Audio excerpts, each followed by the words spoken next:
what just happened? What was this event on 10th of October? It was bad.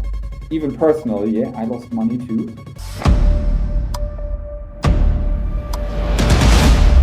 Why Wall Street is so much attracted to this concept of tokenization? So I give you an example. For me, again, old guy, having been in TradFi, I have irregular bank accounts. I buy my treasuries in my regular brokerage account, and I buy my equities in my usual regular bank account. Why? Because for me it's cheaper than doing it in a tokenized. So I wanted to know, first of all, your view about the future of this whole Perpetual DEX thing. And secondly, what is BitMEX actually, planning here? Is BitMEX also planning something like this? I would say not as, it's clear cut, but not as black and white, I'd say. So just to answer your latter one, we are not planning to set up a perp. Just personally, if you hear me discussing in private, I never call them cryptocurrencies. I always call them coins. So if you had $1,000 today, how would you invest it and where would you invest in crypto? Tier 2, layer 1s. Yeah, for me, I would go for the ones that are not in focus right now, but where the chance is high that they will get in focus. And then it's exploding.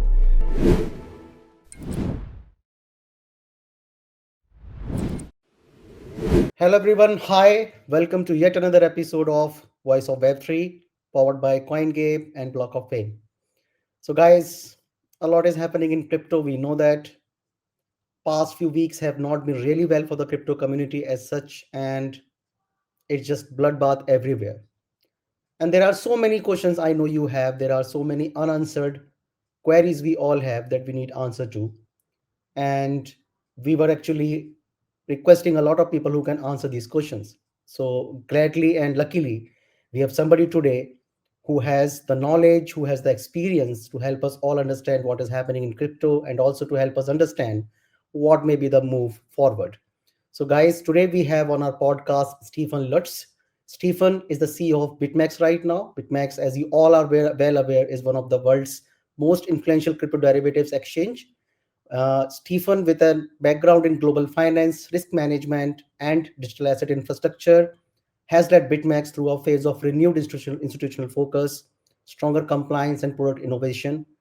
Along with this, Stephan also brings deep insight into how professional traders, market makers, and Wall Street operates in crypto, making him one of the most influential people right now who can help us all.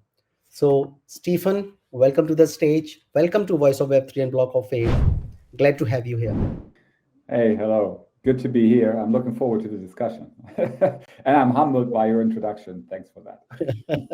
No, see, a lot is happening in crypto, and we were just, going through the list of speakers and esteemed people we can call, and your name was the first that came there, and we are so lucky to have you. We are so glad that team could connect with you. So thanks a lot again. Sure. Let's dive into it. So what are the questions? Crypto is a very difficult place to be in right now. We understand that, and we asked our, audience that, hey guys, Stephan is coming on the podcast. What should be our questions? Where should be headed? And, the first question was, what just happened? What was this event on 10th of October that took place? Lots of exchanges, malfunctioning, so many liquidations, and I think it was definitely one among the worst liquidations in crypto or even global finance we have seen in the recent past. So definitely, people are looking for answers. Many have lost money and many have lost their, tokens they have been holding tier 2. So yeah, if you can shed some light on it, and I think that will be the best way to start this podcast. Yes, of course. Let me start with, not right. What happened? This is, I wouldn't say not difficult to say what actually happened, because you have public data. You can look at the blockchain. Of course, we've been in the market for now more than 11 years. So yeah, I have something to say, but I just want to make sure that people take that into context. Number one is, I think on general terms, and not to mute it, right? As you say, individually, a lot of people have lost a lot of money, and we should dive into this. I'm happy to do that. But on the larger, grander scheme of things, actually the market worked as designed. That sounds pretty difficult to grasp intuitively, but what do I mean? So first of all, we need to make sure that we understand markets work. Let me just have a look. Yeah, that markets work as designed. What does it mean? In TradFi, for the likes and for the benefits of stated investor protection, you have circuit breakers, you have companies interfering with price discovery, you have market access requirements, so not everyone can trade or invest into what they want, right? And then you have lower volatility. This market is 24/7 undisturbed pricing mechanism. That means information flows freely, and then after the information flew freely, traders are more free to exert on their opinion. And this is what we saw, just in broad terms. Number two, what worked as well is if you look at what happened during great financial crisis, where I was, not part of in terms of the sources, but I cleaned up a lot of banks in my previous work, was actually that pressure was suppressed for a long time, and then it unloaded in a time, and it couldn't be really dealt with in a good way. Whereas in crypto, if you look at the FTX debacle and the subsequent bankruptcies, if you look at this now, if you look at further or earlier incidents, it was always bad for individuals, but the overall market structure maintained intact. This is what I want to get across. So not playing down the effects, and we get to that in a minute, like what actually happened, but saying, hey, it was bad. Even personally, yeah, I lost money too. But for me, it's like, yeah, it pretty much works as design. And this decentral approach, this, hey, give non-discriminatory access and have 24/7 markets that are always accessible actually leads to something like this, just as a preface. So now let's go into this. So I think the first question I usually get is, what actually triggered the wave of liquidations across major tokens, right? And I would say we need to delineate between the trigger and probably the root cause. The trigger definitely was, as you can see, because the correlation was high, the announcement of the Trump tariffs, right? Together with the positioning of one big trader. We know this by now. I'm not commenting on that. We saw markets declining much more than TradFi market, as I said, which isn't unusual because crypto markets operate 24/7 with free flow of information and no circuit breakers. So they are inherently more volatile and reactive, which in good times everyone likes, in those times no one likes it, right? Especially if you're long. That's not a flaw, but how the market was designed, and do your own research and proper risk management matter more than anything else. So, but now, why did we see so many liquidations? And I don't want to go into this and point fingers or say what others did. I can only tell you why at BitMEX we had way less liquidations and way less auto deleveragings in comparison to the market. And probably that gives you a little bit what happened. So we have no internal market makers. So we prioritize real organic liquidity over inflated order books, which isn't something that is, it's just like how you decide upon it. But it means if you see a lot of liquidity in a low volatile situation or sideways market, it vanishes like this in a crisis situation. Right? It's like lending out an umbrella and you want to have it back when it starts to rain, right? Where we say, no, we don't want this to happen. We want to have a clear set of interests, right? We are a peer-to-peer exchange, and we want our designated market makers to perform in every market situations, or they won't get rewards. This is basically how we did it and how we do it. So in sideways market, we're always down the ranks in all the crypto exchange rankings because we have lower volumes. But in situations like these, our liquidity actually is addressable and tappable, right? So that's number one. Number two, we are transparent about the insurance fund. Everyone's transparent about that. That is not calling out anyone here. But what I mean is it works purely on a rules-based basis with no interference by individuals in its operation. What does it mean? It means in such high volatility environment, it just operates, meaning covering up for liquidated positions and making sure people get auto deleveraged as late as possible, right? So we have seen only ADL in low liquidity contracts with a few traders affected only, where there was no alternative to do so. In our higher liquidity contracts, everything worked as wanted. So we had a lower level of liquidations and a way lower level of auto deleveraging, which is more what people complained about from my point of view. So, and then the last thing, which is from my point of view often overlooked, there is something that is called multi-asset margining, or it has different wordings in the market, which basically means you can put a lot of coins in your account and you get an equivalent credit for trading as collateral. If you trade, I mean, it's not for spot trading, it's really like for derivatives trading. So, however, if the haircuts are high, that means, let's say you use, I mean, hardly anyone does it, but you use, and again, I'm just picking it by chance, you use your bond to margin a Bitcoin contract. I mean, your haircut probably is between 30 and 50%. But it means as well, you're sent to liquidation 30 to 50% early. So that means if you have a movement in the market, a dip, that's just short term, like let's say 2 seconds or so, but it will hit this notion, your position will be liquidated, although your economic position is way better. So this in turn triggers further liquidations, because the liquidation goes into the order book, or wherever it's going to go. For us, it's going into the order book, and creates more sell pressure, more pressure on the price. And this is actually what we saw. We saw internal or closely linked market makers. We saw insurance fund operations that were not 100% rules-based and automated or stopped in these situations, as well as multi-asset margining hitting high for people who have placed lower liquid collateral or lower value, lower or higher risk collateral like this. So they were actually liquidated early compared to their real economic situation, which created more sell pressure, which then created more sell pressure, and then you have a vicious cycle going on. So just coming from where we were and why we believe we had, I mean, we don't believe, we saw we had way less liquidations and way less ADLs compared to the market. And this is why. So, and now the question is who were hit, right? Because that was, you had discussions about that as well. So we see on BitMEX mainly three, let's say, categories of traders.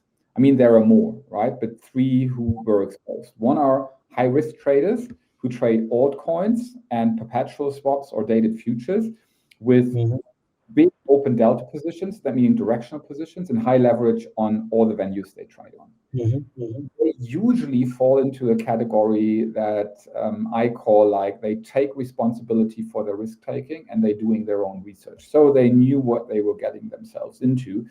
I mean, no one expects such an event, but they were not too much surprised. And they do risk management, which is way more important. So putting in stop loss orders or taking profit orders and the likes. Then the number two are, well, the crypto natives, the true believers with steady hands. They mainly trade spot and use perpetuals or dated futures as an overlay for yield enhancement, so basis trading or funding rate trades, but outright trades. And they usually trade Bitcoin at major layer ones in the majority. And then you have what you could call arbitrageurs, sophisticated firms, but as well individuals who take on hedging activities and open long shorts on different venues to take advantage of price differences between those exchanges. And we believe that the recent liquidation incidents have harmed mostly the latter group. If you, for example, look at momentum, traders were hedging airdrops. They woke up to 10 times spike and forced liquidations, not because their strategy was wrong, but because liquidity and pricing diverged across venues, right? And when one exchange freezes or misprices while another stays alive, hedges break, and even delta neutral traders or delta neutral strategies get wiped out. We somehow, I mean, we cannot avoid it because it's how traders position themselves. But we tried, I mean, we excelled actually in remaining continuous in terms of the system. So there were no discretionary breaks in pricing feeds or the likes. And in volatile markets, continuity is key. If one venue stops operating and the other one keeps on doing it, actually you might get liquidated while you're stuck with a loss-making position and you cannot close it, right? This is what happened. I mean, everyone was hit by it, of course, because if you wake up and something happened that you didn't foresee, well, you take a hit. But I think those last traders who did a lot of cross-venue strategies and relied too heavily on continuity without checking, they probably hit the hardest. Yeah. Yeah, I mean, first of all, BitMEX was definitely one of the very first exchanges we all started, derivatives trading. For me, I had no experience, how derivatives worked or options work. And BitMEX was the only choice back then in 2016-17 that you had, where actually you could leverage something on Bitcoin or Ethereum, right? And to be frank, my first Bitcoin was I made on BitMEX only. My first Bitcoin I made on BitMEX actually. Congrats. Yeah, Bitcoin ran I think up to $22,000 in 2020-21, and that was the time at which actually we all came to know the power of this actually industry has. Now coming to this part, this is very interesting. I mean, because a lot of this particular collapse has been attributed to the market makers now. So retail finally got a taste that what actually market makers are, how they are working, and there is something called settlements in crypto as well. You rightly mentioned that BitMEX actually doesn't have such market makers. BitMEX is kind of making these settlements on their own, right? So maybe you can just shed some light on it more, because this is something that retail traders don't want to go into, to be frank. But I really want them to understand that your exchange is not just an exchange, right? There are certain third party players as well who are there and who also are responsible for this collapse in a way, right? So can you just help us understand how BitMEX is different when it comes to this market making process? Yes, I mean, if we not going into basically how market makers operate, if you have a follow-up question, we can go into this as well, because it is somehow crucial to understand what it actually is and why this happens. So usually, or let me start with just briefly, a market maker is on a very easy level, basically everyone who puts in a market, a limit order is kind of making the market. So that means you don't buy outright with a market order, but you put in like a limit order, because then your liquidity, it's basically liquidity. So your order is posted on the order book and you can be executed against someone else who puts in a market order. That's it. Right. Market makers do that on a continuous basis. They actually want to earn money. And sorry, now I'm going into it, but I think it's necessary. They actually earn money by posting simultaneously buy and sell orders at the same time. And then they have a spread. So basically they say, I would buy for X and I would sell for Y. And they hope that someone comes with a market order. I mean, they don't hope for it, but then someone comes with a market order and says, I just want to buy or sell Bitcoin, for example, and then they are matched against those orders. And if you do that continuously and consistently, you might lose with single trades. But overall, you are delta neutral. That means you don't have a directional risk because you buy and sell at the same time, and you make money out of this spread. That's basically it. And you can do it on one venue, then usually it works very well, or you do it cross venue. And big professional market makers, wherever they are, basically do both. They do it on one venue, but they want to do, which is then falling into the arbitrageurs category. They want to arbitrage between different venues. So if the sell price is usually higher on one exchange than on the other, they buy on the latter and sell on the former. And they hope to get to be executed. So what then happens is, as I just said, one venue shuts down, they will close their position to not have an open risk, or they are liquidated on the one and they need to close on the other venue as well, which basically means if you are active, let's say on 5 venues, just one venue needs to start and you shut your positions on all the venues just to reduce your risks. It's just an internal thing. There is nothing bad about it. But that means the moment something like this happens, where markets deviate and where venues do not act in sync anymore, and you have no one to bridge this, market makers naturally, especially if they, and I come to that in 30 seconds, so they naturally reduce their risk exposure and reduce the liquidity they post on the platform, which actually, and this is often overlooked, has a ripple effect. The ripple effect is if the big market makers do not post that much liquidity anymore, and then people putting in a lot of and big market orders, you're running through the order book on one side and you just drag down the price. So this is number one, but this is more relevant from my point of view for spot markets. That's where it's most relevant because there you have a clear ripple effect. On derivatives venues or derivatives markets, it is the same but then different. What do I mean? Because you don't buy outright and you don't need so much capital, right? I mean, if you trade a perpetual swap, you need only a fraction of a Bitcoin to trade the exposure of a Bitcoin. So you have a benefit usually in the first, let's say, couple of minutes, hours, whatever you say in those markets, because you can have your position open for longer. However, the constraining effect is twofold. Number one is if your exchange, if your venue has a, let's call it skewed mark price mechanism. So for example, you're a derivatives venue and you only mark the futures and the perpetual price against your own spot market, and your spot market is breaking down, and you only have that one fee, it basically you have the ripple effect, but not because of the market maker, but because of the venue. Number two, if you have your mark price fee just from, which is the same, maybe a different venue, so you're not referring to yourself, which is good, but you refer to someone else, but only to one other party, and this party has an outage, you have the same problem. Because all of a sudden your mark pricing doesn't work anymore, and actually your P&L is not calculated in the right way, even if it's just for, let's say, 15 minutes, but in a high volatility phase, that can mean everything. So that means your positions are stalled, and the next moment that you get a mark price again, you might be liquidated and you can't do anything about it, which is bad for every trader. This has nothing to do with market makers, but market makers fear this in particular. Because if they are, let's say, offline for 15 minutes and the market is going crazy, they don't know where the market will, so to say, technically reopen again.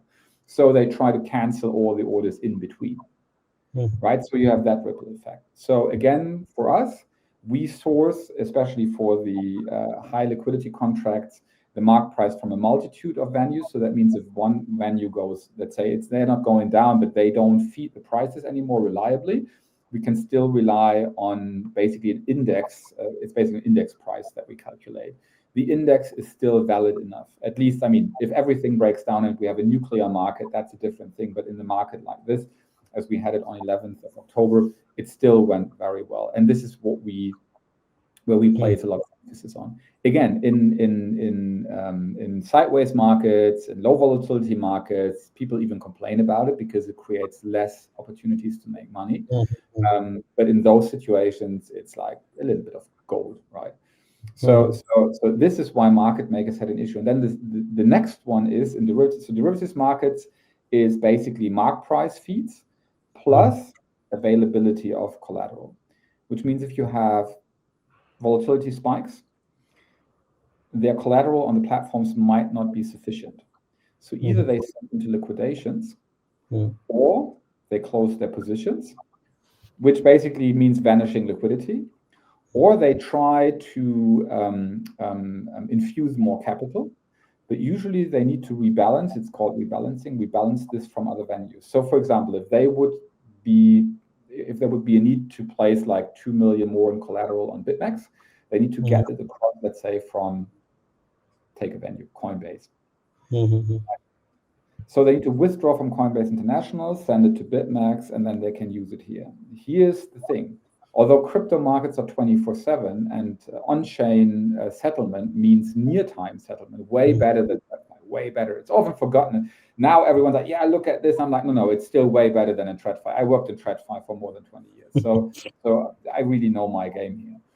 But the funny thing is, even in those markets, if you manage it in one block, let's say roughly 10 minutes, that is ages, right? You don't know what happens in between. And this is the big uncertainty where they start. Usually, if you don't, I mean, if the contracts are not set up in the right way, they usually pull that liquidity. So this is what happens. And then it goes like, as said before, then you have this vicious circle going on. At BitMEX, we engage, I mean, all venues or most venues do it like this. But we do certain things. Number one, we don't have our own market maker because an own market maker is exposed to that risk. Usually the market maker bears higher risk than a peer-to-peer exchange platform. Well, you can create way more money with it as well. This is just the upside of it, right? So, but then you have a conflict of interest what to do. Do you want to keep your market open for everyone else, or do you want to reduce your losses? Usually you go for reducing losses, one has to admit. I mean, again, it's open, people know it. It's nothing bad about it. You have a benefit in sideways and low volatility markets. You have a downside in high volatility markets, basically. We don't have that. We work with two sets of market makers, basically. One set is, we call them designated market makers, where they are, I mean, everyone says incentivized. Frankly, they are paid to post liquidity. And we have requirements in terms of what's the maximum spread and what's the minimum size they need to quote and how much uptime do they have. So yes, we allow for downtime, so to say, in quoting, but it's basically minimal. If they don't perform according to it, we won't pay them. So which basically means, again, it's more longer thing. It depends on how long it takes. If you have a situation like October 11th, and this goes on and on and on with Bitcoin going down to 20,000 from 120 to 20, I mean, it will break eventually, but we were good enough incentivized, basically, and aligned with our market makers that they still posted enough liquidity for us to come, or for our customers, basically, for the traders to go through this. That's number one. Number two, we have so-called direct market makers, which basically means it's open to the public. So every individual, every company who thinks they can quote consistently, but without any firm, I mean, not like very detailed requirements on spread and size. It's more like quoting continuously. They will get paid rebates basically on their fees. So, and those two together make sure that in the higher liquidity contracts, we have sufficient liquidity for those events. Yeah, I mean, we definitely heard rumors after the event that there are certain big market makers who are going bankrupt because of this event. So definitely, I mean, this is something that retail investors should go deep dive into. When I say retail investors, I particularly mean crypto guys, because before this event, none of us was actually bothered even to know what a market maker is actually, you know. But before this event, there was an incident with a particular token called OM as well, where they cited the same reason, that their market maker pulled off the strings at the wrong time, right? So I mean, definitely a relationship of these exchanges, how they are working, how they're operating, is under scrutiny right now, and that's the right thing to have as well. And I'm glad that you were able to share with us that BitMEX actually is right now different from all of these exchanges. And I hope that people can hear this, people can listen to this, and hopefully BitMEX rises once again, you know, into that domain. The second trend that all have been seeing recently is something called perpetual dexes. All right. Yes. Hyperliquid definitely is right now leading the charts. Great volumes in billions. We even for a few days we even saw that overall perp dex volume was somewhere around 30% of the overall trading volume in crypto. Yes. It was even exceeding some of the centralized exchanges.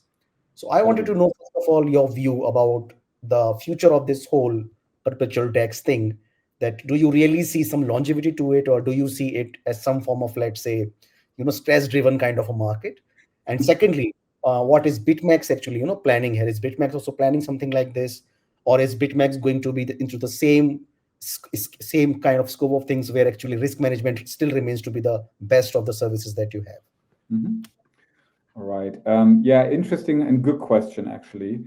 And the answer is I would say not as, I mean, it's clear cut, but not as black and white, I'd say. So just to answer your latter one, we are not planning to set up a perp DEX. And why is this the case? We believe that BitMEX always has been like the best centralized lookalike of a decentralized exchange. Why do we say this? A, we are crypto native, we are Bitcoin native, and our behavior is way more on a decentral level than on a centralized level. What do I mean? We have proof of reserves and liabilities, that's the thing, it's reserves and liabilities, that's regularly twice a week updated. We don't trade against our customers, as said. Our exchange does not run in-house market makers, right? Or improves volumes. We have zero exposure to venture capital money or other liabilities. We're fully funded through our operating profits and the original capital of the company.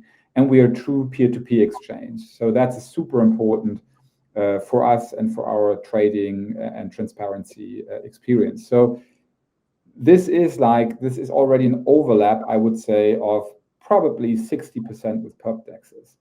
So now the question is, what else is the edge of a perp dex? And the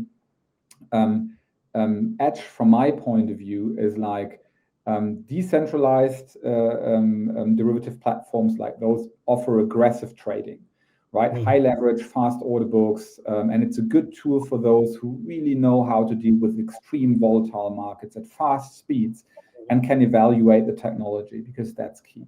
There is no one you can ask. I mean, there are teams, right?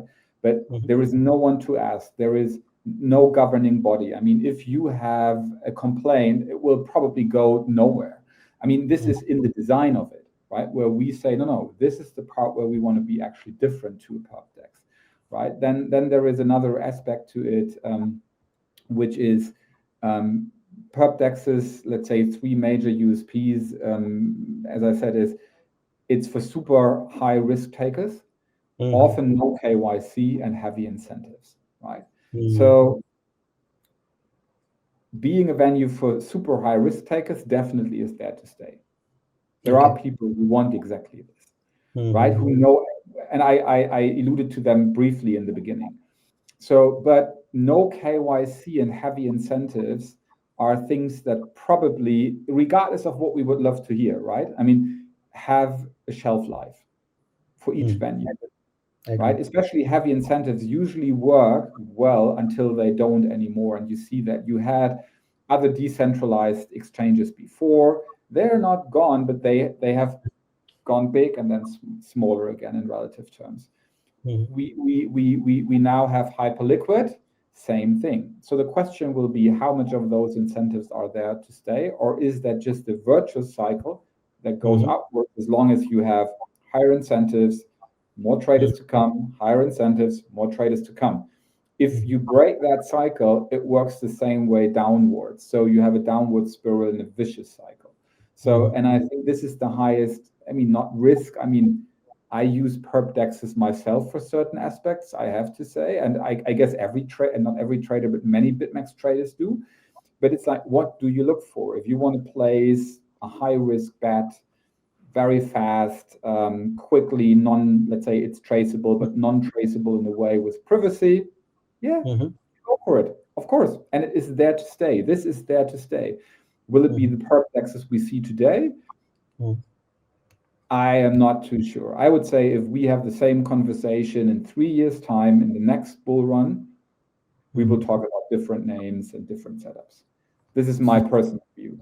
So whereas we as BitMEX, we aspire to be here the next, 11 years, now 11 and 12 years counting.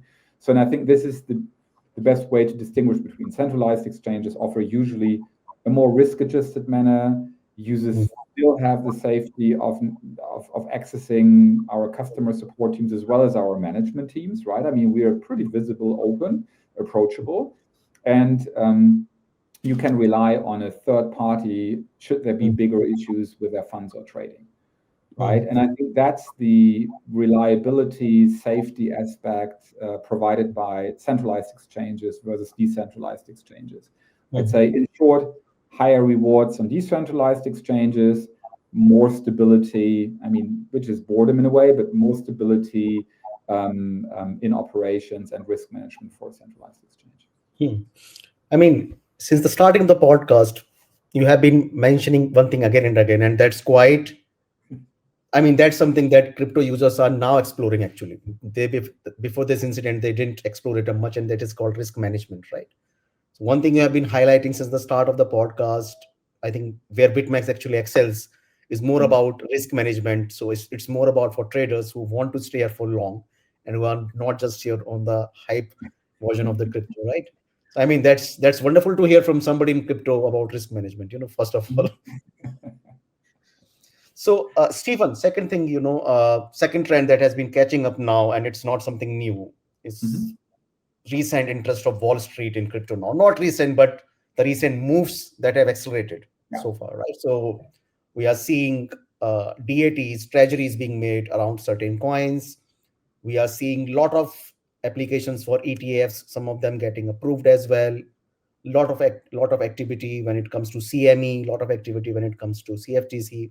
Mhm. And I want to know from you, since you have been a person who has been into Web2 world as well, Wall Street as well for so long, that what should we conclude from this? I mean, is this really institutional getting adopted into this, or is it some kind of FOMO that is, making everybody attracted to this industry? So is it FOMO, or is it something long, long driven you see? It's something long term that you see here. Um, Here again, I would bifurcate. Okay. If we speak about Bitcoin, and if we speak about the major and settled layer ones, for me, this is definitely here to stay, Okay. Mm-hmm. which seems to have happened very quickly with the pivot in the US. So with the election of the Trump administration. And it looked like, oh, that was sudden. I think that was more, it's not a grassroots Mm-hmm. movement, but something like a grassroots movement finally exploding. Mm-hmm. So, and why do I think this? I think number one, Bitcoin for now is accepted as, well, it's more a risk asset than a risk-free asset or a hedging asset. It's a risk-on asset. I had a brief post about that just Mm-hmm. recently. I truly believe that, but it's seen as a reserve asset that's independent of nation states. In the current global situation, this provides some value. It won't replace, and here I'm on a different train than some of the Bitcoin maximalists. I Mm-hmm. don't believe that Bitcoin will completely eradicate fiat money and that Mm-hmm. we go into a world where we only have private money, but it provides a valid and good alternative. And Mm-hmm. corporates, especially globally active ones, as well as wealthy people that are globally active, next to the everyday people like you and me who got into Bitcoin as an alternative, they Mm-hmm. see that value rising now as well. And this is Bitcoin. So this is why Bitcoin is the biggest asset and attracts the biggest interest of traditional institutional money, even nowadays from pension funds Mm-hmm. and sovereign wealth funds, right? And this is here to stay. For me, this is something that won't go away. We will go into a bear market eventually, but this won't go away. Number one. Then you have the layer ones. There it depends on what they sell in a way. Do you understand the use case? So if you speak about a word that I haven't heard for a longer period in crypto markets, but like coordination of distributed computing power, like Ethereum. Ethereum is basically this. They play the financial aspect of it, but it's basically this coordination. Solana is more or less the same. Mm-hmm. It is here to stay as well because that will fit well into the AI narrative and actually the delivery of cross-border AI agent coordination. That's very complicated, but basically means you have an AI agent from one jurisdiction, from another jurisdiction. If they would need to figure out in the fiat system how to settle, if they need to initiate payment, forget about this. They will go on a blockchain solution. This Mm-hmm. blockchain solution probably will be fueled or executed by one of the bigger layer ones as of today. Full stop. Stable Mm-hmm. coins go actually in the same direction. The stable coin frenzy we have, I mean, it's not a frenzy. There is FOMO. It's not about stable coins. Most of Mm-hmm. those projects that we see, I would label as corporate or enterprise blockchain projects. Because Mm-hmm. what they do is they use the regulation, especially the Genius Act, as something where they can put it into, but Mm-hmm. they overhaul their backend infrastructures. You Mm-hmm. might see those coins, but they are not for you. They are just in the background to enable remittances, which is what it was initiated. I mean, not the stable coin, but the blockchain for as well. So it's good that it happens, but it's nothing for a retail investor, right? And then you have all the other stuff like NFTs, meme coins, illiquid tokens, right, which is basically tier 2, tier 3, layer 1s and L2s and all of that stuff. There, I believe it will still be a pretty much retail-driven market. And there is interest from institutions, but they will pull back, at least in this cycle. Why? Because it's not big. What is often underestimated by the crypto guys is how much, at least, official liquidity those players have. Only Bitcoin, Ethereum, and a couple of the stable coins, including BNB, are big enough to provide a market that's liquid enough for them to say, we get in, we can get out. It works, we can risk manage, our models work, right? If you go already to Arbitrum or so, it doesn't work. It's not big enough. And it sounds bad. I don't mean that's criticism, but it's not big enough. It's too illiquid. So it will stay a retail market as it is for now. Maybe we will have more in the next cycle, but now this is it basically. So, I mean, this raises a very big question when it comes to then. So there are right now, I think, at least 1,500 cryptocurrencies that we can kind of, they are listed somewhere, somewhere or the other, around 1,500 cryptocurrencies as per our data. So they may be on some small exchanges, but they are listed. So they are available to trade.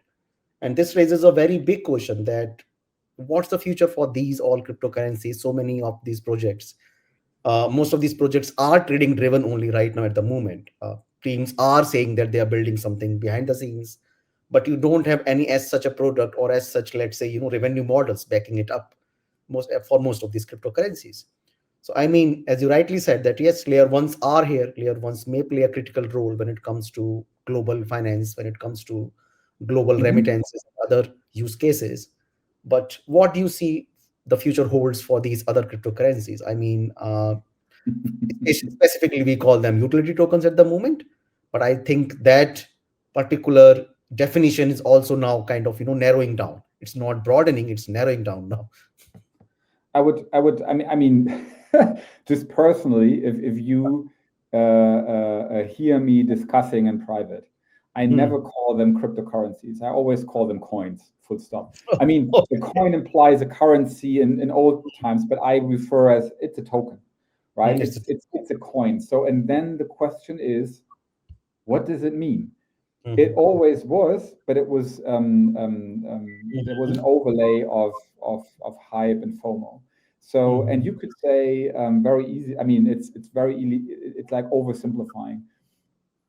There are just three questions to ask and then to answer. A, what is the, and it can be many things, but what is the utility, or what is the yield or the reference? Because it can be those three things. There is hardly anything more. So you can either provide a utility, which is the classical utility token, right? So you get a rebate, you get entry to certain fee tiers, for example, or you are paid something real in the end. So that's utility. Number two, you have a yield. It's like if you go to RWA, like, I mean, which is not like for what we discussed, but it's the same way of thinking. If you have real world assets, the question is, what is the underlying yield that is distributed to the token holder?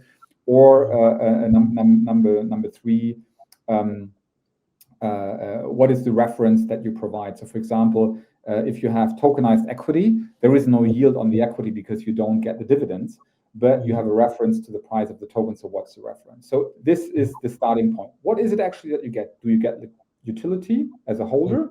Or, I mean, and governance, basically governance tokens give you the utility of co-governing the chain, right? So what's the utility / governance aspect of it? What's the yield, or what's the reference that you get? Is there some? Question number one. Number two is, if this exists, what is the value of it? That sounds like the same question, but it isn't. What do I mean? If you have a utility token, the actual utility depends on how many people use the underlying service.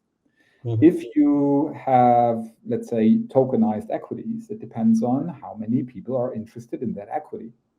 If you have tokenized treasuries, how big is the market? What's supply and demand? Is there a dynamic supply and demand, right? Which is, up to now, if you talk meme coins, that was the community. Right? If you had supply, demand, and it was constantly interacting with each other. And then the third question is there an underlying revenue model? This answers the question, is that here to stay? So is this long-term viable or mid-term viable? Let's call it mid-term. I mean, long-term is something like 10 years in crypto. We think of in 6-month cycles. But is this here to stay? If you answer all of this question with, hey, yes, there is utility, yield, or a good reference. B, yes, there is a big, let's call it community for the sake, right? That actually is interested in that things. And number 3, this project that comes up with a token or whatever you have actually can make money with it on a midterm basis. Then it's here to stay. It will be here because then it's a real business.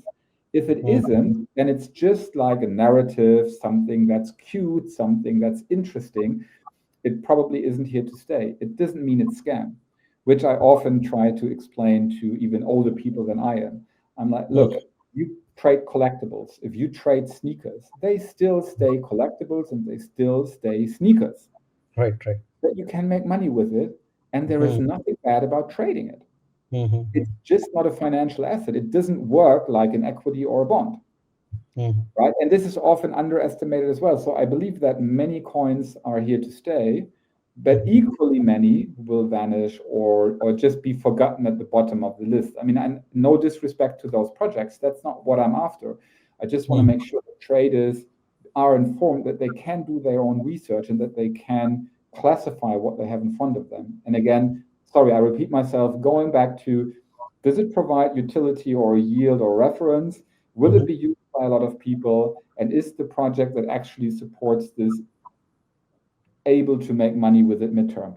If the answer is yes, it's probably here to stay. If the answer is no, it's probably not to stay. No, thanks, Stephen. I mean, this is a very good playbook, actually, to be frank. If anybody is listening, then this is, I think, the right way. Even the traders/investors, they should be approaching crypto industry, because not everything is a financial instrument.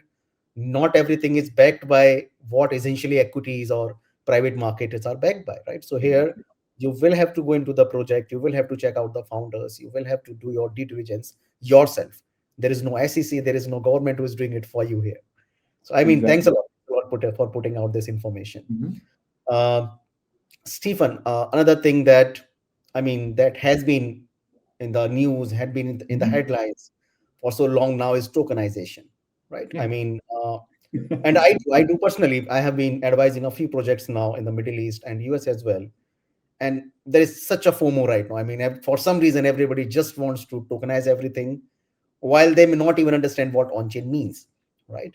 When you just, I mean, for them, on-chain is something just like, some black box, magic box that is full of liquidity, full of traders, full of retail investments. But that's not how it works, actually. The on-chain market is largely, by far, it's not regulated yet.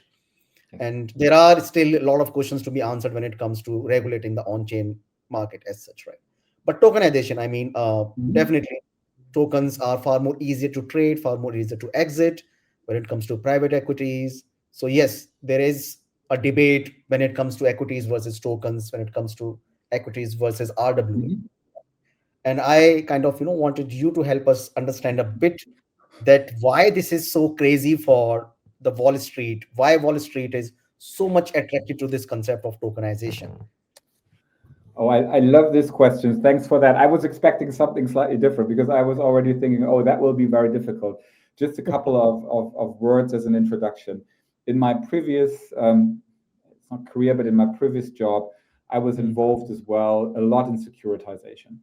Oh, and actually, securitization is not so different from tokenization. Yes, it's basically, I always say tokenization or the RWA discussion is basically securitization 3.0. But this is a trad. I'm like in the middle of TradFi and crypto. I wouldn't never say I'm a real crypto native, but I'm closer to crypto natives than basically all of my peers. Then you are the right person to help us understand this. But why is Wall Street or any TradFi market so interested in this? There are a couple of reasons. Number one is and this is why the banks and the intermediaries are interested in it. It's in their mind, if they could open up a global, it's retail basically, retail demand for those assets, they can finance way more projects. What do I mean? If you have a, I don't know, Dubai or Singapore commercial real estate building, it usually costs like, let's say, $1 billion.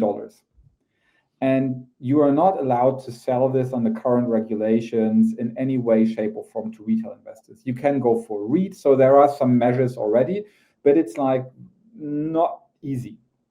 And if you do it directly, so if you say, here's the builder or the developer, and here is the owner of it, and you need to bridge this, and you want to go one hop, you need to go for securitization. I mean, either you sell it outright, which is then a completely different set, but if you go for securitization, your minimum lots are basically $500,000 plus. So it limits the amount of people you can approach that you market this asset to. If you say, oh, wow, now I can sell that, and please don't get me wrong, to Thai retail investors in chunks of $5, they hope that, hey, we get access to funding that no one has ever had access to before, because those people they target do not even have bank accounts sometimes, or they only have low deposits or low savings. And it has nothing to do with the people, number one. This is why the intermediaries are after it. Number two, the current investors like the idea, because these days those assets, and I'm not talking about equities, we come to the equity part in a second. This is a completely different play. But the real world asset / tokenization discussion, which is about fractionalization and marketing it globally on chain, etc. So then the current owners of those assets love it, because they say, hey, nowadays, if I invest into those assets, I'm basically stuck. There is no exit liquidity in a very neutral way. Because if you buy this real estate, finding someone who wants to buy it from you just for investment is so super difficult, because you face the same things as the original issuer or the developer. So they hope for better exit liquidity. And then you have the developers or the original issuers who say, hey, if I can tap as well as the intermediaries into a bigger group of people that want to invest, I can reduce my financing costs. So the borrowing costs, basically, which is a big thing. And then there is even an accelerating layer where people, especially in countries that do not have access to those traditional securitization markets, say, we have no way of finding investors at a reasonable price for our projects, although those projects are good. For example, public housing would be something. Public housing in so-called, I mean, this is an outdated term, but developing markets, right? Especially ASEAN. I mean, exclude Singapore for a moment. But public housing markets, huge yields of private credit, right? In sub-investment grade.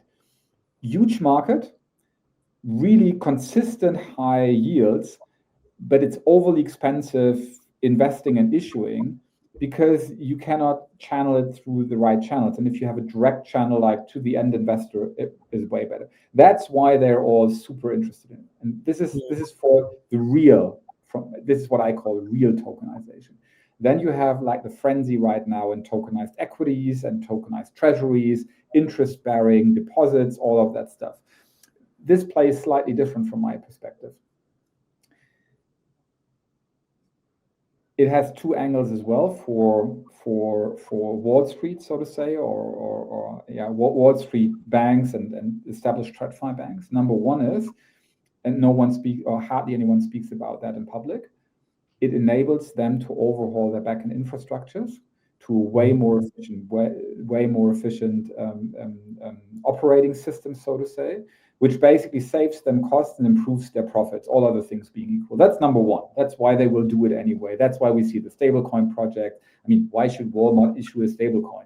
It's basically to better settle their purchases, right? And distribute to partners and all of that stuff. So JP Morgan the same. They basically overhaul their accounting system in the back end. It's not so much for the stablecoin. Number two, they woke up that crypto natives are very wealthy these days.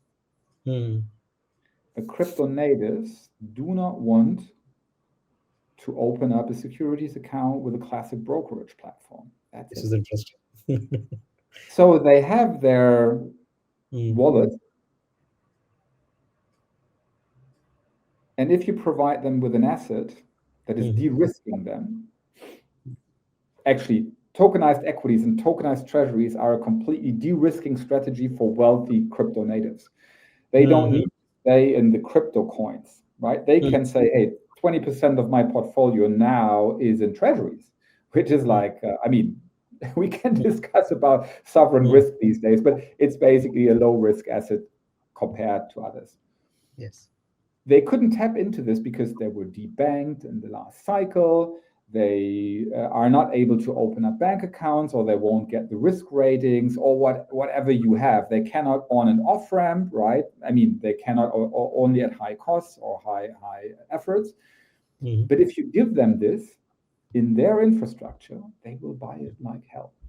And this is what we see. So actually, this RWA narrative that works right now with especially tokenized treasuries and tokenized equities is basically the TradFi banks distributing their assets on a different channel. They have missed distributing crypto to their audience, but they don't want to miss out in selling their asset to the crypto natives. And this is what happens from my point. So I give you an example. For me, again, old guy, having been in TradFi, I have irregular bank accounts. I buy my treasuries in my regular brokerage account, and I buy my equities in my usual regular bank account. Why? Because for me, it's cheaper than doing it in a tokenized way. It's the same way as I have wallets, and if I want to buy Bitcoin, I buy Bitcoin outright. I don't buy an ETF. I would be stupid. I can do it myself. Right. Because I have those two rails, I can choose where to put my money into, right? If you are crypto native, you don't have that second rail, but basically you now have kind of an entry point into this via the RWA. So this is why this is like going crazy for the right reasons, actually.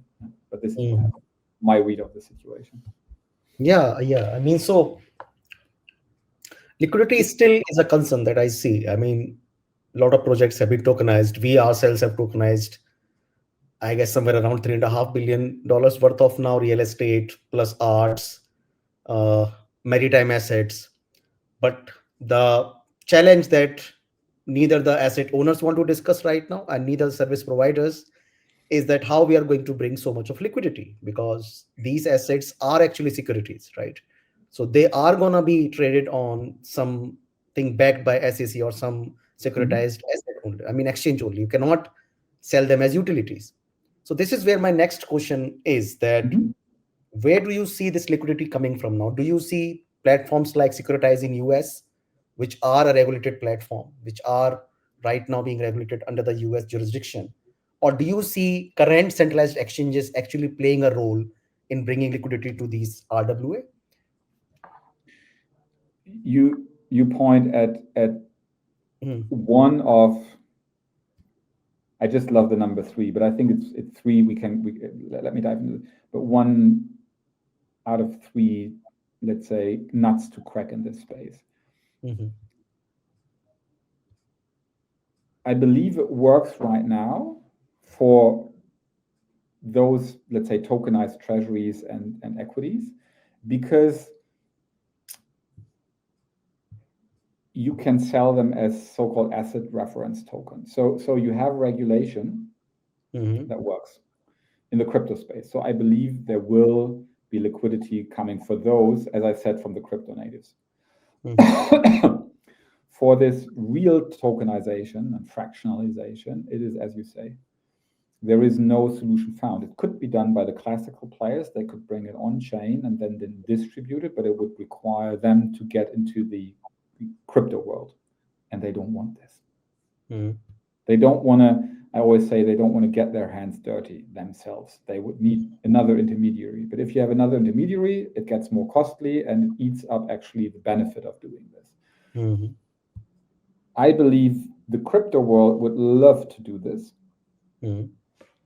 but they struggle with this concept. So tokenizing, let's call it valid and stable assets, would be very difficult, because just imagine Chinese exchange tokenizing and then selling US corporate real estate. Mhm. Someone would just come around the corner and say, we need to sue those guys, even with the current administration in the US, right? So this is very difficult. So that leaves you with assets that Mhm. have, so this is number one. Number two, what I mean is, and this goes into the second one, this means it would leave you with assets that are not Mhm. battle tested yet. So I'll give you an example. If you say, I'll tokenize a public housing project, might be huge, might be big enough to do that, Mhm. on the Philippines, and I Mhm. sell this to Thai retail investors. I Mhm. think regulatory wise, it should be somewhat okay. So that Mhm. might work. But just imagine, how do you enforce your property rights? What do you do if there is a dispute? Because that's the thing. In equities and in bonds, that has been battle tested through first the original setup of those instruments, second, when they were dematerialized and for electronic trading, and third, via securitization laws. So, and we went through this. So everyone adheres to the rules, everyone knows how to play the game. So you are pretty sure that you get what you are entitled to. Mhm. But if you have a dispute there, how should a Thai retail investor with an exposure of 50 US dollars enforce their rights in the Philippines? Mhm. Who will take on this risk? Who will guarantee for it? So far, Mhm. no one. So this Mhm. hampers or restricts liquidity right now too, because people who really want to do it know this, and they're looking out for those solutions that they're not there. It's like in private credit; it's exactly the same. Mhm. How do you ensure that you receive your recovery rate on this? Not quite sure, right? Because it's the cross-border aspect of it, which is the biggest thing here. So the GCC does it very well in real estate, for example, because they build it into national law. So you know, if I hold this, it Mhm. actually is a representation of a legal title. It is Mhm. not a wrapper. It is not something that's on top and overlaid and this and this and this and this, and I need to go all the way down. It's just like, no, it's mine and it works, and I can go to a GCC court and they will Mhm. rule in favor of me. I mean, if I'm right, right? So this is pretty good. And the Mhm. third one is, and here again, this is liquidity. Mhm. Many of those assets, the real kicker is, are illiquid for a reason. Because Mhm. the tower I'm sitting in here in Singapore might have cost the same as a tower you work in Dubai, right, or wherever you are. Just take the Dubai example, and they might even look the same way, but their value might deviate greatly over time. Mhm. So who provides the mark price for that? Mhm. We don't have that. So, and Mhm. how should again, Thai retail investor be able to say what is a good sell price? Should I Mhm. actually sell because it deteriorated in value and I'd rather get something now better than getting less in the future? Or should I rather sit and wait because it will appreciate in value because of whatever trend there is? Right? So global trends, macro trends, okay, you can monitor yourself, but those things require know-how about the, especially real estate, know-how about the asset, how well Mhm. maintained it is, then it's a dispute resolution, and all of this unfortunately has not been solved yet because the tech guys thought, oh, it's just a tech thing, and I need to provide this electronic token, and I need to be able to mint something. No, and the Mhm. legal guys, so far, it changes. I believe that's the next cycle. But the Yes, legal yes. guys, so far, and the TradFi guys didn't want to touch anything that was just that remotely related to crypto. This, fortunately, is solved now, but I believe it will take the better part of the next cycle to get over it. Yeah, I mean, from the side of the real estate developers, if you see, they do see a value when it comes to bringing global liquidity to their current inventory, to their Yes. current assets. I do see that legality wise also we do have certain jurisdictions who are now giving out these licenses, token issuance licenses particularly, right? Yeah. But I don't see exchanges still taking a bet on it. I mean, so Mm-hmm. what's the BitMEX take here? Will we see RWA tokens listed on BitMEX soon? Oh, I mean, we love. I mean, we'd love to do it. Full stop. Okay. But as we are a derivatives exchange, we would look for issuing perpetual swaps and dated futures on Mhm. those. So we are a little bit dependent on, we need the first projects who run Mhm. well enough first and where we have a mark price. We spoke about mark pricing and the importance of that, especially in difficult market situations earlier, Mhm. to actually do this. Mhm. So yes, we look actively, but this is easier, still Mhm. difficult, but easier for equity perpetuals. It's Mhm. still a market price issue, a big one actually, because it's a 24/7 market compared to trading hours in the markets you're in, and you have risks in between, so you need to cover for those. And as we spoke earlier, we are not a market maker ourselves; we won't take the risk ourselves. So this is something that will be, I guess, first. I Mhm. would personally, just for me, love to do something in the more illiquid market like private credit and real estate, but it said it requires a reliable market price feed. And this, we haven't seen particularly good solutions that work 24/7 yet. Mhm. Yeah. So, Stephen, first of all, congratulations for running BitMEX so successfully, navigating the down risks, downtrends that are in crypto right now. And I mean, as we have been discussing throughout, you have been very much highlighting the core, which is still not there in crypto. That is basically the risk management part. And I hope people who are hearing today through BitMEX, through you, will be able to kind of deep dive into this and select an exchange not just based on the number of tokens or the number of coins available, but actually based on that which exchange is actually providing them the risk management, inbuilt risk management when it comes to the things that happened on, like, 11th of October. Mm-hmm. So my last question to you, Stephen, is regarding BitMEX only again, that Okay. given the current trends, given so much happening in crypto, so much happening in global macroeconomics, what do you envision for BitMEX in next, let's say, 5 years, 10 years? What is your vision here? That okay, this is where BitMEX is going. This is what I see BitMEX kind of bringing on table in soon. Couple of things. Number one is, and this is more the protection thing that you mentioned. One thing is to win something. The other one is to not lose it. We Hmm. want to still. I mean, we and we need to get back. And you alluded to that to both. Crypto We are traders are very learning good this. at, I can tell you we are that. we are good at not losing. This is what we excel at, even internally. We are very Yeah. good at not losing stuff, right? So Hmm. it's that thing like, not your keys, not your coins. Don't lose the fucking Bitcoin. This is Hmm. really who we are. It's like the risk management, all of that stuff. Wow. But we need Hmm. to relearn again to win, right? Number Hmm. one, this is what I want to do, and this is at the core of what I do every day with my team, and where Hmm. we try to build. How do we Hmm. do it? I think the next cycle, in a way, leaving aside volumes, is actually again our cycle. Why? Because we can provide that bridge from, let's say, TradFi to crypto. Hmm. We operate an institutional grade exchange. We provide a peer-to-peer exchange. We do risk management, which was actually the biggest innovation of our founders. It was, everyone looks at the perpetual swap to make something tradable. But my view is they actually provided the framework for trustless trading without entry requirements, so non-discriminatory access. This is what they did. So, and this is especially relevant now. Now we have institutional money inflowing, and they will look for institutional grade risk management, security, safety, and operations, and we have that.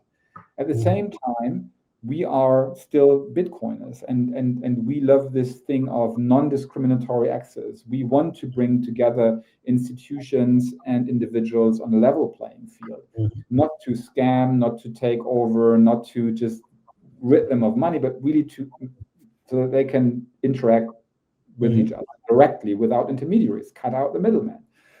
And then this is what we want to do, and we believe this is really something that will happen in the next 2 years. And then what do we bring to the table for the instis? I said this, but for the retailers, we want to basically bring the crypto equivalent of passive investment to the place. It Okay. sounds like, so in TradFi you have ETFs. If you Mm-hmm. don't know what you should do, Mm-hmm. you buy ETFs, you buy index trackers, what have you. Mm-hmm. In crypto, we don't have that. And Mm-hmm. there are different reasons for that. Why? Because the market isn't that big. We had that. So where's the big liquidity? You have hundreds of coins where you say, not really a thing, right? So how do you do that? So you end up in being a Bitcoiner, or you might invest into Ethereum or into Solana, and then you stop. Then you don't Mm-hmm. need it. But if you go further, then you can do it. But your passive investment is not like buying an ETF. Your passive investment is following successful, traders and trading patterns, behaviors. And this is what we work on right now, so that you basically can say, even as a not so consistent trader, you say, you know what? Here's a strategy I think that's going well. Here's a trader I want to copy. So copy trading would be technologically the thing, and this is there. So it's nothing new. But how can you do it? So you can allocate certain amounts of your portfolio, not like following one at the Mm-hmm. exact same exposure that they have, or with 100%, but saying I want to have, let's say, 15% of Arthur Hayes, 20% of Stephan, uh, uh, uh, 50% of Krishna, or you even say, you know what, those guys are great, but they are actually negative alpha, like Kramer. Like I want to do the exact opposite of Arthur Hayes, or the exact opposite of Stephan, right? So it's more about the triggers. And this is the best thing you can get as passive investment. It requires more than just what I said now. This is easy. Everyone can voice this. But building that in a way that it works and that it actually gets you superior returns is something we aspire and to deliver in 2026. So this is cool. This is cool. I mean, if I had a chance to, let's say, follow Arthur today, given his track record, given his not only just his trading track record, but also his investments into new coins that you can easily follow at some of the other websites today.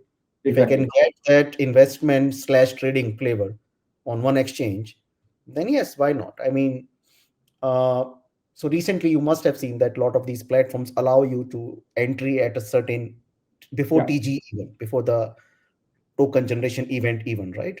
And Yes. most of the investors they entry at that point, not after TG is done. So I mean, if I can follow such investors on a big Mhm. exchange like BitMEX, I mean, I would definitely do. Given the risk parameters, the risk management is far more superior here as compared to my exposure at other exchanges. So this would be Mhm. cool. I mean, how soon we are getting this? Well, as soon as possible. I mean, we are really on it. We are really on it. But I don't want to promise something that we can't stay true to, because I said the devil is in the details here. The idea is not easily, but the idea is easily understandable. It's intuitive. But as you say, it's like, how do you risk manage? How do you make sure that the Mhm. timing isn't bad, right? So that it's actually misused by front runners or so. How can we make sure that you can get that even cross venue, not just on one venue, right? Mhm. So how do we do this on chain? But again, it's a timing matter, right? How fast can we Mhm. get into how does it actually work in downturn scenarios? So if it works against you, that you are not, I mean, it's the same thing like with liquidations, that you're not stuck too much in positions that you shouldn't be stuck in, right? This is all what we need to figure out. So, and but we have said we want to solve that puzzle, and we will solve it in 2026, which is just 6 weeks around the corner. I mean, this is something that I really I know. I mean, these kind of setbacks which crypto is facing right now, in a way, they are important as well because we are finally understanding the value of risk management. We are finally understanding the value of not losing money as compared to making money, right? Because if you keep on making money on one side and on the other side you're continuously losing it, there is Exactly. there is gonna be depression at some point in time for you. So I mean, this podcast was very different from others in a way because we are discussing something that crypto traders or native crypto people they really need to hear right now. I mean, they really need to get out of that particular area where they're just focusing on the next 1000x 10x coin and not focusing on that. Okay, my money is actually exposed, I can lose it in just one event, and one Mhm. event, I'm just one event away from my bankruptcy, right? So I mean, thanks, Stephen. I mean, this was more of an education session, I think, than as compared to a podcast. But you have been an amazing You're an amazing educator, a mentor so far in this podcast. Thanks a lot for sharing all this information. I do have one last question for you, and this is a question we ask to everybody. It's a very Mhm. basic question, but it gives us kind of the mindset of the other person as an investor, also because I know you own cryptocurrencies, anyways. So, if you had $1,000 today, Yes. how would you invest it, and where would you invest in crypto? Tier two, layer ones. Ah, okay, okay. So you're gonna stick with the ones that have actually the kind of liquidity that you see Wall Street demanding right now. Yeah, for me, it's I would go for the ones that are not in focus right now, but where the Mhm. chance is high that they will get in focus, and then it's exploding. It's a risky strategy. It's not like keeping my money. I might lose some, but it's like I would go. I mean, I want to go for a 10 bagger. That's it. So not 1,000 times, but 10 That's times. what people are in crypto for. Yeah, yeah. All right, Stephen, it was wonderful talking to you. Thanks a lot for your time. I know I took more than the allowed and allocated time today. Thanks a lot. It was wonderful talking to you. And Same hopefully here. we can contact again, we can align again. And to all my viewers, to all the podcast listeners, Stephen BitMEX, you already know about it. But again, you can go check out them. You can subscribe their channels. You can register for an account there. And as Stephen rightly has been discussing from the starting to the end, BitMEX still remains to be one of the best exchanges when it comes to saving your money, when it comes to giving the risk management that you need, which everybody in crypto needs right now. Yes. Thanks a lot. It was a pleasure. And yeah, see you soon. I mean, happy to come back, of course.